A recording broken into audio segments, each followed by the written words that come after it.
नमस्कार दोस्तों। तो स्वागत है आपका एक बार फिर से हमारे चैनल में। दोस्तों आज हम लेके आ गए आपके लिए एक और नया वीडियो। दोस्तों ये जो वीडियो है ये बहुत ही इंटरेस्टिंग होने वाला है, क्योंकि इस वीडियो में हम बात करेंगे इजराइल की। इजराइल जो देश है वो बहुत ही एक छोटा है, लेकिन उसने तबाही बहुत मचा के रखी है, और आज उसी के बारे में ही हम बात करेंगे। दोस्तों इजराइल जो है वो मिडिल ईस्ट में एक छोटा सा देश है, जिसका जो साइज़ है वो न्यू जर्सी के आकार का है। और ये जो है मेडिटेरेनियन सी, जिसको भूमध्य सागर भी बोला जाता है, उसके पूर्वी तट पर स्थित है और इजिप्ट, जॉर्डन, लेबनान और सीरिया से घिरा हुआ है। इजराइल राष्ट्र, इजराइल देश, जिसकी आबादी 90 लाख से भी अधिक है, जिनमें ज़्यादातर लोग जो है वो ज्यूइश हैं। और इजराइल में बहुत ही पौराणिक और धार्मिक स्थल है, जिन्हें ज्यूइश, मुस्लिम और क्रिश्चियन एक समान रूप से पवित्र मानते हैं। दोस्तों इजराइल देश का जो इतिहास है वो शांति और संघर्ष की अवधि के हिसाब से बहुत ही जटिल है। आइए अब इसके बारे में कुछ स्टार्टिंग की जो है बात वो करते हैं। दोस्तों इजराइल के प्राचीन इतिहास के बारे में, तो आइए इसके बारे में थोड़ा डिटेल में बात करते हैं। इजराइल के बारे में शुरुआत से लेकर अंत तक, अभी तक कैसा क्या रहा है इसका इतिहास। दोस्तों इजराइल के प्राचीन इतिहास के बारे में विद्वानों को जो कुछ भी पता है, उसका बहुत सारा हिस्सा जो है वो हिब्रू बाइबल से आता है। और इसके अनुसार इजराइल की जो उत्पत्ति है वो अब्राहम से जुड़ी है, और जिनको यहूदी धर्म मतलब ज्यूइश धर्म, मुस्लिम धर्म और क्रिश्चियन धर्म का जो है वो जन्मदाता माना जाता है। दोस्तों ऐसा माना जाता है कि अब्राहम के वंशज जो है वो सैकड़ों वर्षों तक इजिप्ट के गुलाम रहे। उसके बाद वे कनान में बस गए, जो लगभग अभी मॉडर्न इजराइल का ही हिस्सा है। इजराइल शब्द अब्राहम के पोते जेकब से आया है, जिसका नाम जो है वो बाइबल में हिब्रू ईश्वर ने इजराइल रखा था। अब इसके बाद आता है किंग डेविड और किंग सुलेमान। राजा डेविड ने लगभग 1000 ईस्वी पूर्व इस क्षेत्र पर शासन किया था।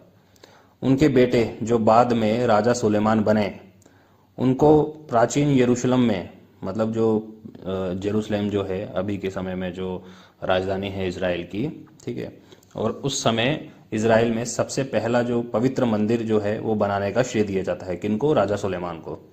लगभग 931 ईस्वी पूर्व में यह जो क्षेत्र है वो 2 राज्यों में विभाजित हो गया।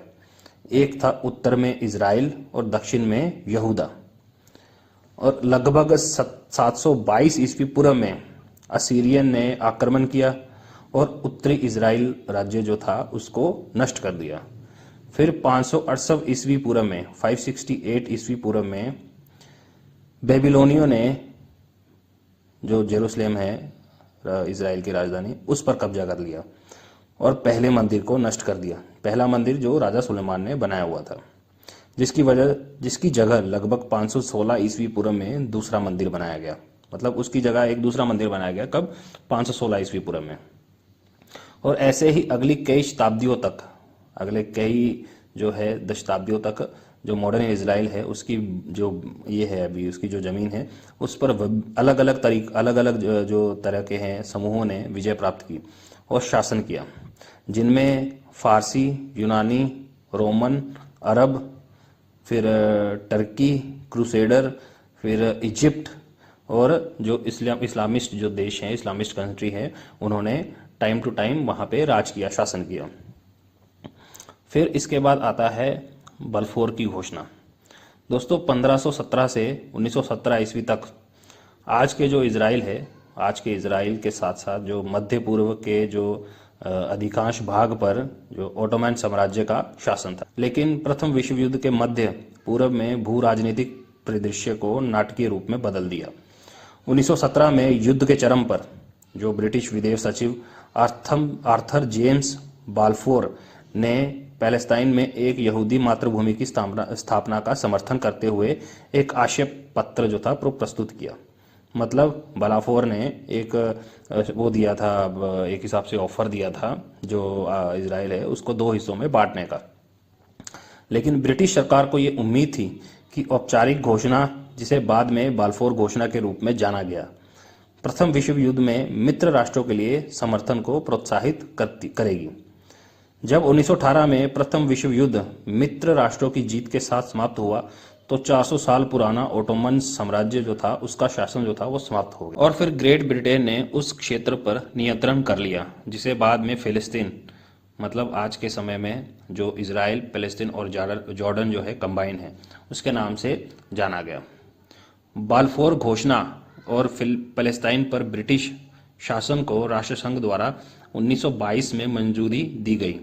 अरबों ने बल्फोर घोषणा का कड़ा विरोध किया क्योंकि उन्हें चिंता थी कि यहूदी मातृभूमि का मतलब अरब पैलेस्टाइनियंस की अधीनता नहीं होगी। फिर द्वितीय विश्व युद्ध की समाप्ति के बाद वर्ष 1947 में इजराइल के स्वतंत्र राज्य बनने तक पैलेस्टाइन पर ब्रिटेन का नियंत्रण था। अब इसके बाद बात आती है जूइश और अरबों के बीच में जो लंबे समय से चला आ रहा जो संघर्ष है। इजराइल के लंबे इतिहास में जूइश और अरब मुसलमानों के बीच में तनाव रहा है। दोनों समूहों के बीच जटिल दुश्मनी प्राचीन काल से चली आ रही है और जब वे दोनों इस क्षेत्र में रहते थे और इसे पवित्र मानते थे।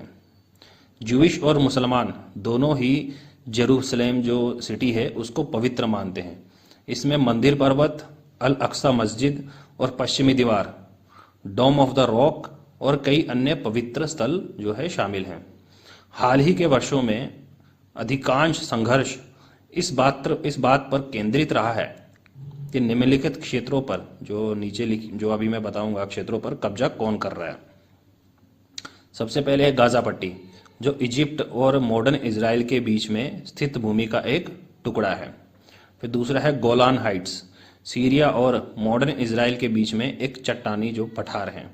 फिर तीसरा है पश्चिमी तट, वह क्षेत्र जो आधुनिक इजराइल और जॉर्डन के एक हिस्से को डिवाइड करता है।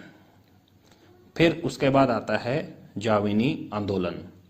19वीं सदी के अंत और 20वीं सदी के प्रारंभ में यहूदियों के बीच में जॉनिज्म के नाम से एक संगठित धार्मिक और राजनीतिक आंदोलन उभरा।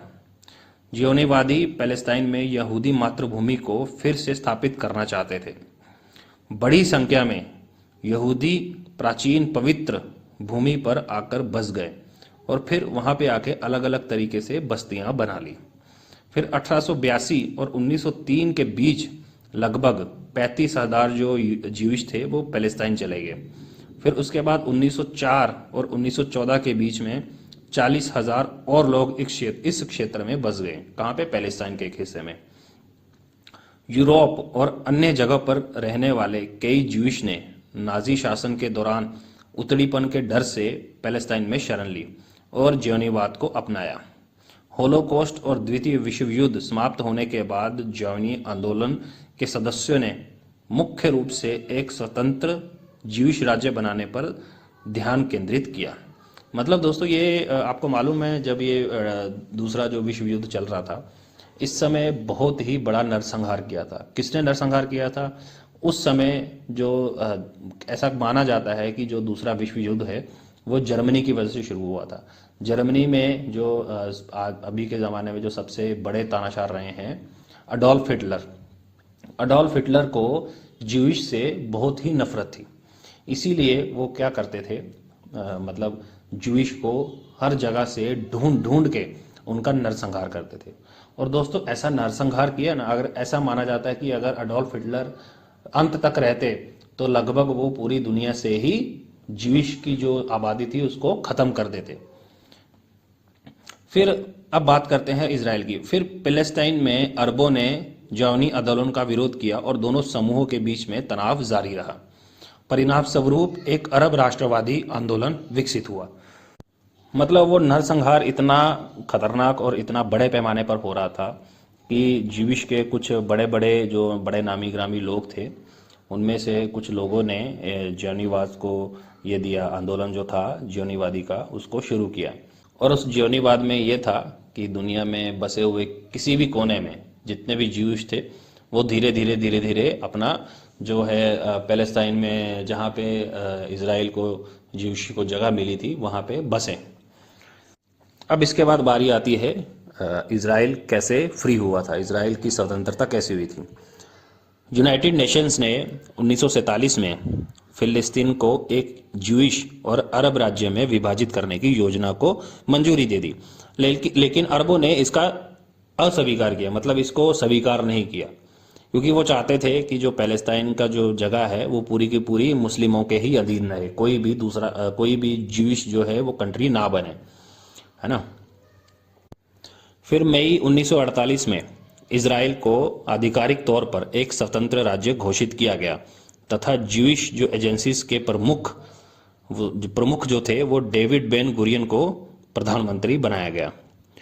यह ऐतिहासिक घटना ज्यूइश के लिए एक जीत प्राप्त हुई, लेकिन इसने अरबों के साथ अधिक हिंसा की शुरुआत भी कर दी।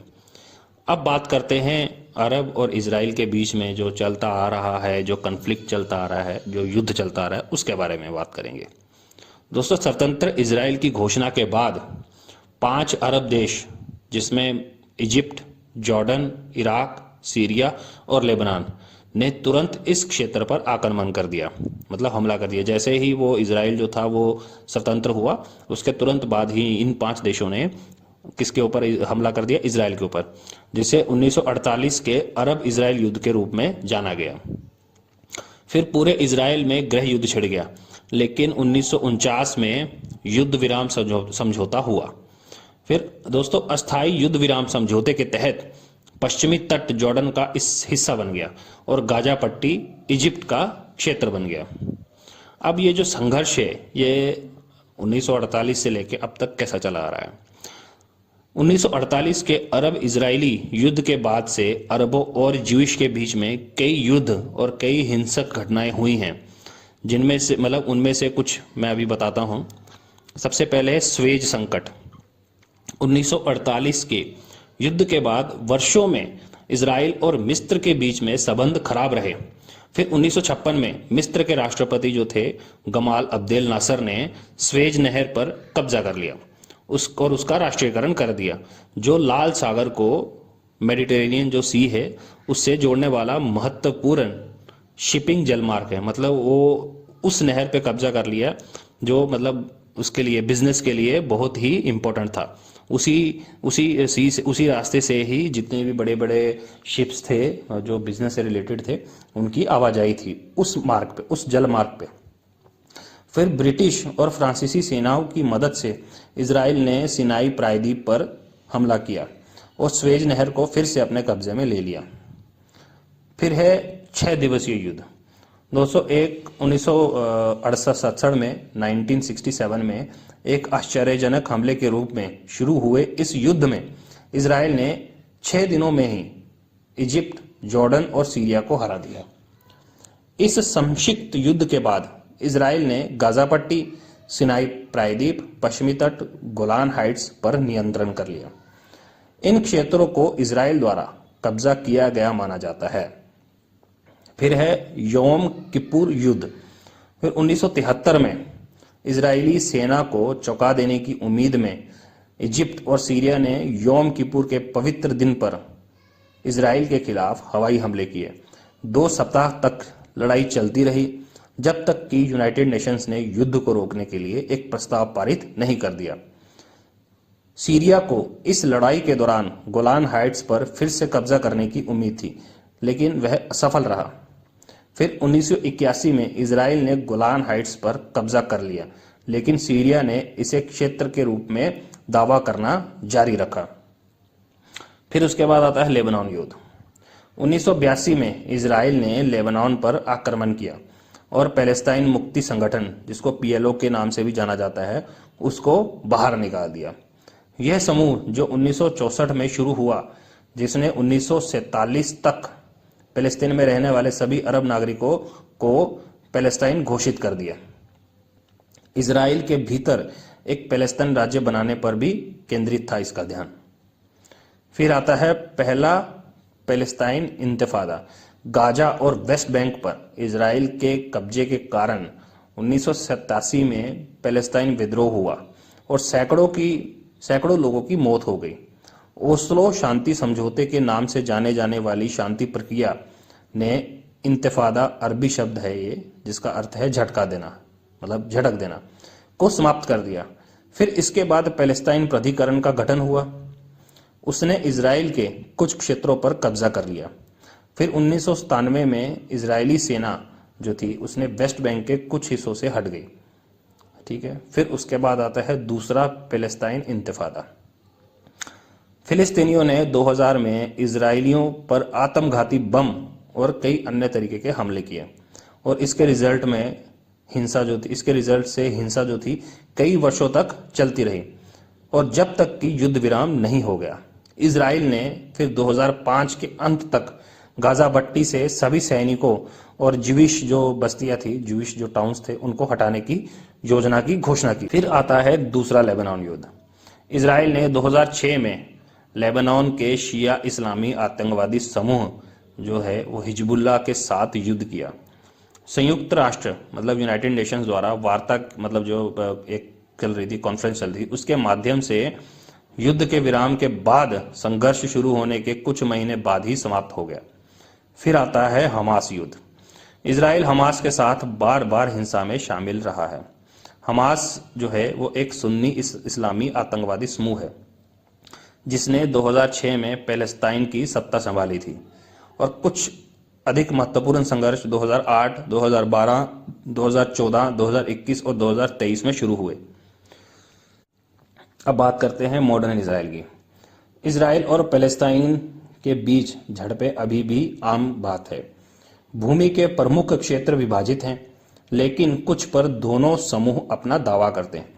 उदाहरण के लिए वे दोनों जेरूसलेम को अपनी राजधानी बताते हैं। फिर दोनों समूह एक दूसरे पर आतंकी हमलों के लिए आरोप लगाते रहते हैं, जिसमें बहुत सारे नागरिक जो है वो मारे जाते हैं। जबकि इजराइल आधिकारिक तौर पर पैलेस्टाइन को एक राज्य के रूप में मान्यता नहीं देता। 135 से भी अधिक जो यूनाइटेड नेशंस के जो मेंबर्स हैं वो इस देश को इसे मान्यता देते हैं। मतलब किसको मान्यता देते हैं? जो इजराइल मानता है। फिर अक्टूबर 2023 में इजराइल के प्रधानमंत्री बेंजामिन नेतन्याहू ने हमास आतंकवादियों द्वारा गाजा से किए गए एक आश्चर्यजनक घातक हमले के बाद औपचारिक रूप से हमास पर युद्ध की घोषणा कर दी। मतलब आप सब न्यूज़ में सुन ही रहे होंगे ना दोस्तों, 2023 में जब इसने अपना हमास ने रॉकेट्स जो थे वो फायर किए थे, 500 रॉकेट्स जो थे वो फायर किए थे इजराइल के ऊपर, तब से जो वहाँ के जो ये हैं प्रधानमंत्री जो है इजराइल के बेंजामिन नेतन्याहू, उन्होंने ओपनली वार की, युद्ध की घोषणा कर दी थी। किसके खिलाफ? हमास के खिलाफ। अब आता है 2 स्टेट सोल्यूशन। हाल ही के वर्षों में कई देशों ने शांति समझौते के लिए जोर दिया गया है। मतलब ये दोनों देशों को शांति स्थापित करने के लिए जोर दिया है, बहुत सारे देशों ने। ठीक है, और उनमें से कई देशों ने 2 स्टेट सोल्यूशन भी दिया है। लेकिन इजराइल तो मान जाता है, लेकिन पैलेस्टाइन नहीं मानता है। दोस्तों, इजराइल के प्रधानमंत्री बेंजामिन नेतन्याहू ने 2 स्टेट सोल्यूशन का समर्थन किया था, लेकिन उन पर अपना रुख बदलने का दबाव भी है।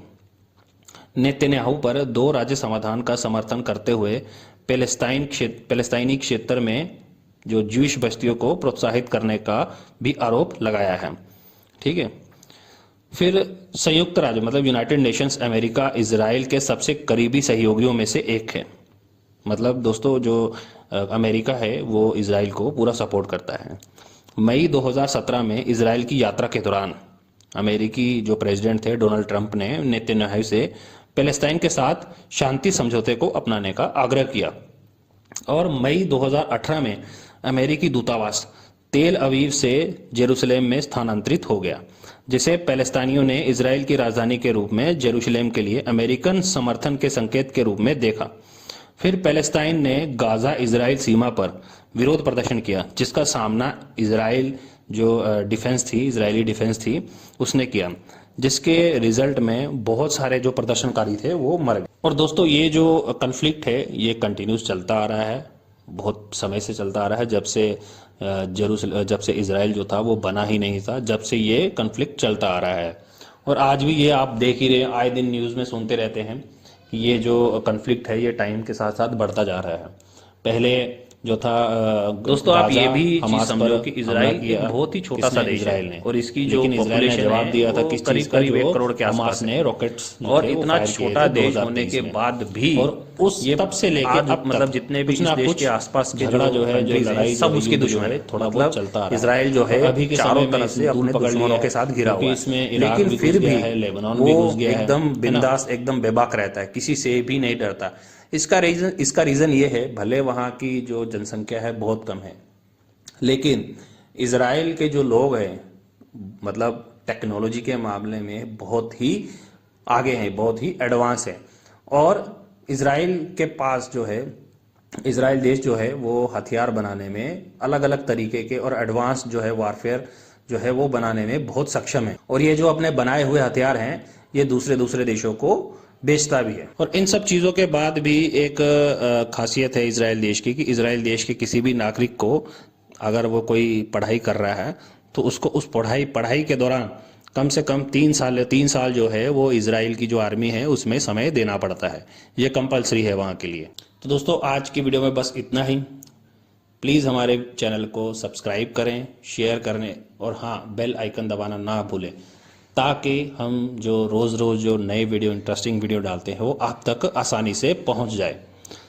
कल हम एक और